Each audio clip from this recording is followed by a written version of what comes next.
en compagnie de Benoît Cibra. Benoît, bonjour. Bonjour, bonjour. Benoît, coprésident, on te présente aujourd'hui comme le coprésident, jeune coprésident de Castelnaudary depuis l'année dernière, depuis ta retraite sportive. Tu avais passé presque une décennie en tant que joueur à défendre les couleurs du Rock et tu en es devenu le coprésident juste quelques semaines après ta retraite. Pourquoi ce choix?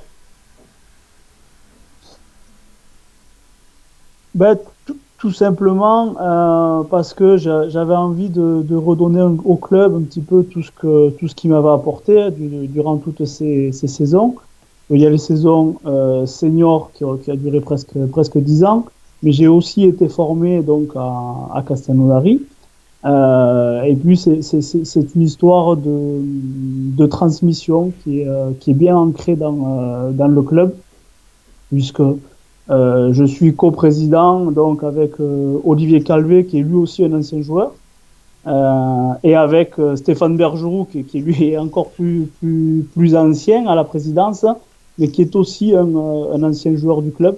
Donc voilà, c'est des valeurs fortes vraiment que l'on veut garder à Castelnaudary. Pour preuve on en parlera tout à l'heure certainement, mais même au niveau du staff, il n'y a que des anciens joueurs de Castel, quoi. Donc voilà, je trouve que c'est un beau clin d'œil et on est tous là pour faire évoluer le club avec notre regard neuf, en fait. Parlons-en tout de suite du staff, justement, parce qu'il y a eu un virage qui a été pris l'année dernière. Euh, est-ce qu'il y a des modifications cette année? Alors non, pas de grandes modifications, juste on s'est un petit peu adapté puisqu'on a un entraîneur qu'on remercie d'ailleurs, Romain Maury, qui a entraîné l'équipe, qui était un des entraîneurs de l'équipe réserve, donc qui doit arrêter pour raisons professionnelles et personnelles. Donc on a juste remplacé Romain, mais par encore une fois un ancien joueur du Rock avec qui j'ai joué de nombreuses années. Donc Jérôme Rabier, qui est un ancien ailier de Castelnaudary, bien vient renforcer un petit peu ce staff composé donc de Lionel Condouré, qui est l'entraîneur référent, on va dire, qui était notre capitaine en tant que joueur. Thomas Carbonel, qui aussi était un joueur. Euh, Jérôme Rabier donc, et David Picornet qui continue avec nous. Voilà, donc voilà le staff un petit peu sportif. Et tout ça sera encore une fois managé par Yannick Larger, qui sera au plus proche d'eux et qui fera le lien entre en fait les dirigeants et le terrain. Donc Yannick Larger, qui est aussi un ancien joueur du club, quoi. Donc on est tous plus ou moins de la même génération et on s'investit pleinement pour faire évoluer. Alors, on fait un bref retour dans le passé.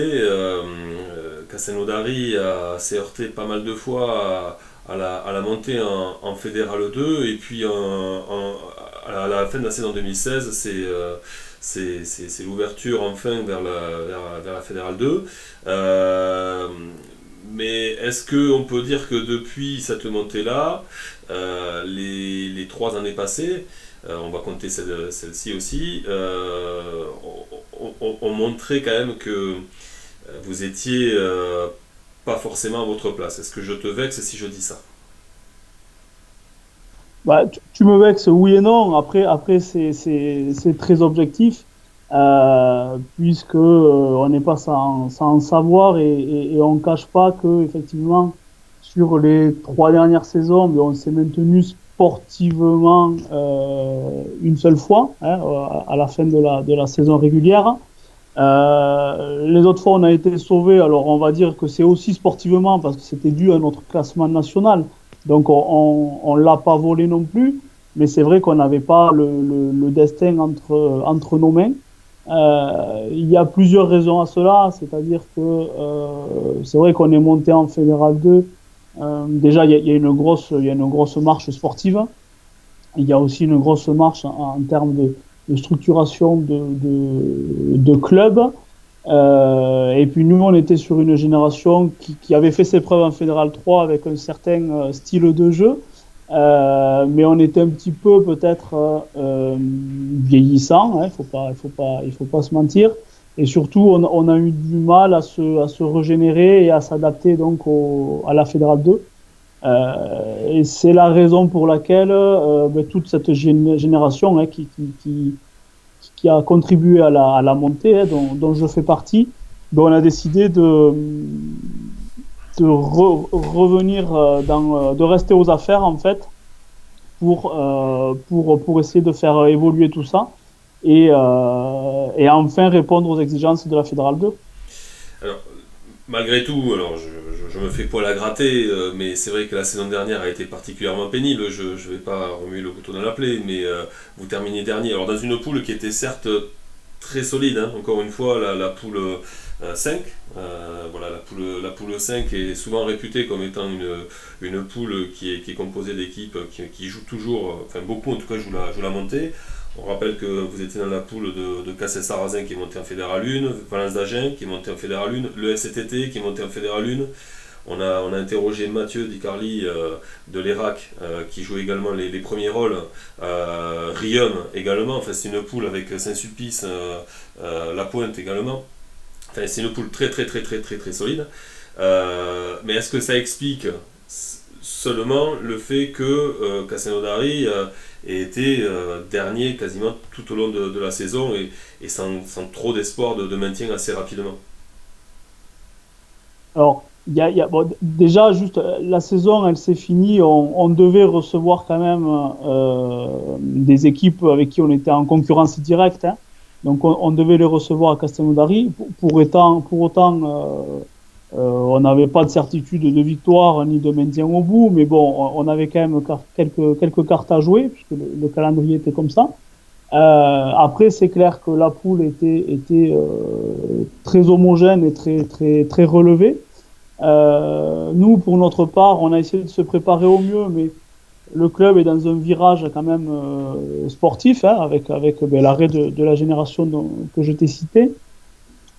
On avait misé sur très peu de recrutements ciblés et malheureusement on a eu des lourds blessés d'entrée de saison et avec des résultats qui auraient pu basculer pour nous mais qui n'ont pas basculé pour nous en début de saison. Et après c'est vrai on a traîné tout ça comme un boulet. Et on a fait une saison plus que moyenne en termes de résultats, c'est clair. Mais bon, on est toujours là, on est toujours présent, on est revanchard aussi, et on est persuadé surtout d'être sur la bonne voie. Et j'espère qu'on pourra prouver tout ça dès la saison prochaine. Alors de la parole aux actes, justement, qu'est-ce que vous avez fait dans le club pour que cette saison qui vient de s'écouler ne se reproduise pas? Ben, comme dans tout projet, on a essayé de revoir et de consolider nos fondations.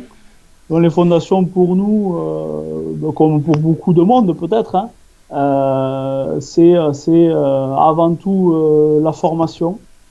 Donc notre école de rugby, former nos jeunes joueurs, former nos éducateurs, former nos futurs entraîneurs, de façon à ce que créer une émulation positive d'une part, mais de façon aussi à ce que ces jeunes joueurs qui sont aujourd'hui, ben, demain deviennent des équipiers seniors et puissent amener leur pierre à l'édifice. Donc ça a été le gros travail de base, hein. Alors, on en est qu'aux prémices, hein. On a nommé Daniel Sibra, bon, qui est mon père aussi, pour pas le citer, en tant que référent au niveau donc de cette formation. Donc on a déjà des résultats, hein, puisqu'on a déjà on a réussi à intégrer les écoles de la ville.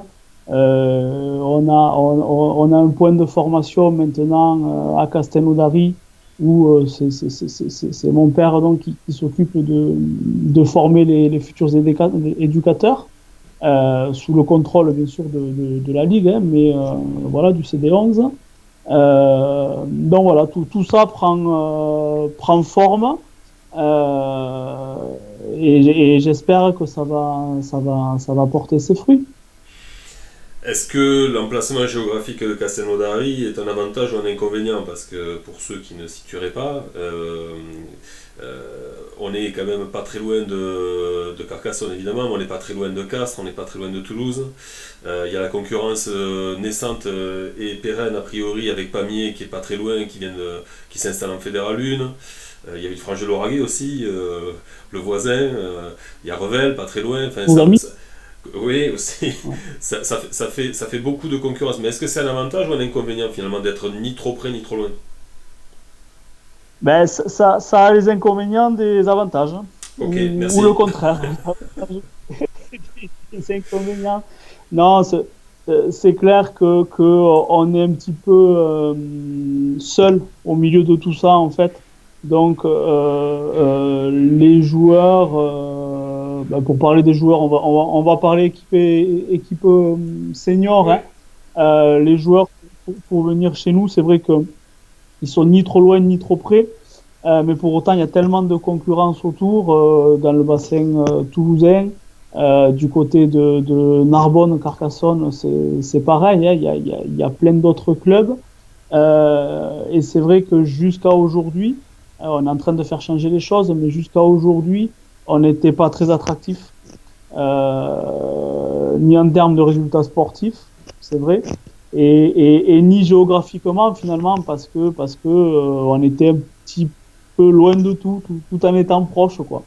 Euh, voilà, donc ça, on est en train de changer les choses. Alors, non pas, on va pas déménager Castel plus près de Toulouse ou plus près de Carca ou de Narbonne. Par contre, voilà, on a maintenant un vrai projet de club en premier lieu, un projet de jeu aussi, un projet de formation, et on se donne les moyens d'être attractif. Et si les résultats viennent en plus rapidement, ben, je pense qu'il y a plein de joueurs qui oublieront les 10 ou 15 kilomètres de route supplémentaires, quoi. On te sait en charge également des partenariats au sein du club, en tout cas proche des partenaires du club. On peut aborder donc la question des finances avec toi. Est-ce que dans le registre du recrutement, c'est quelque chose qui joue beaucoup, de payer un peu plus l'un ou l'autre? Est-ce que l'argent c'est quelque chose que vous mettez en avant en premier? Toujours en rapport avec cette concurrence géographique et les clubs qu'il y a autour. Alors, je vais te répondre très, très clairement, non. Non, parce que déjà, nous, c'est pas comment dire, notre façon de faire. On voit pas le rugby amateur comme cela.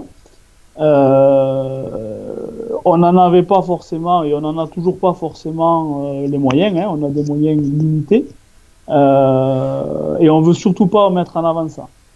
Après, c'est clair que si on veut être attractif, ben, ça fait partie aussi du jeu un petit peu. Voilà, on va pas faire de langue de bois. Hein. Tous les clubs en Fédéral 2 et même en Fédéral 3, et voire même en série, donc là c'est encore plus dramatique, mais font des propositions financières ben, qui me semblent quand même disproportionnées et incohérentes avec la vie d'aujourd'hui. Voilà.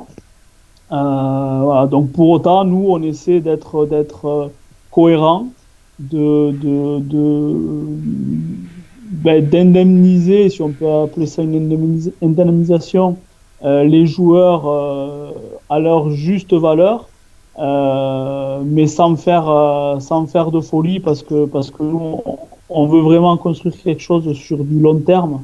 Et c'est pas en sortant le portefeuille sur un an qu'on va arriver à construire sur du long terme, avoir des résultats. Donc on voit vraiment plus loin que ça.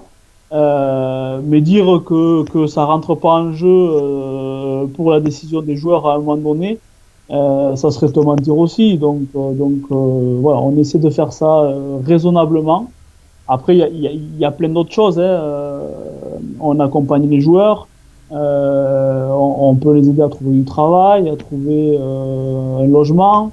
On peut les accompagner dans leur démarche professionnelle, sociale.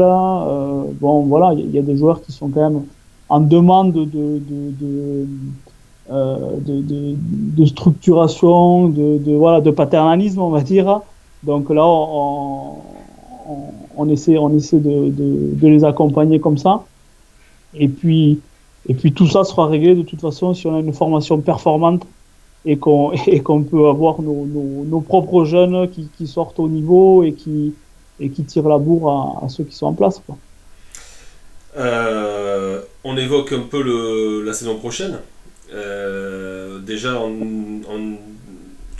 avec la poule pardon, qui a été officialisée vendredi dernier, il y aura 2 beaux derbies avec Gruissant et Villefranche-de-Lauragais. Vous allez retrouver des équipes comme Cahors, Gaillac, Le Vézou, Saint-Sulpice également. Et puis des nouveaux, entre guillemets, mais pas moins rudes avec l'Étoile catalane, Prades, Millau, Nègrepelisse, Agde. Dans une poule qui va être 5 encore une fois particulièrement relevée. L'objectif, j'imagine que tu vas pas me dire que c'est la montée en Fédéral 1, que ça va peut-être pas être la qualification, ça va être sûrement le maintien, mais est-ce que justement par rapport à tous les éléments que l'on vient d'évoquer, la saison prochaine, tu es beaucoup plus optimiste? Il faut qu'on soit optimiste et puis on se donne les moyens surtout d'être optimiste. Donc aujourd'hui, oui, je suis très optimiste. On est très satisfait d'être dans cette poule. Géographiquement, d'une part, puisque, ben, comme tu l'as déjà évoqué tout à l'heure, pour les joueurs, mais voilà, quand on se déplace, c'est pareil. On est au centre de la poule, en fait, hein, géographiquement. Donc, alors certes, on a quelques longs déplacements, mais qui sont gérables.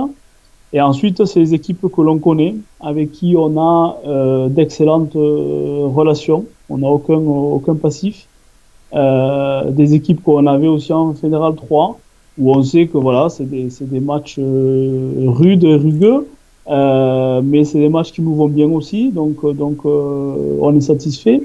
Tu parlais des 2 derbies, bon, ben voilà, on reçoit Villefranche avec plaisir chaque saison et eux, ils en font de même.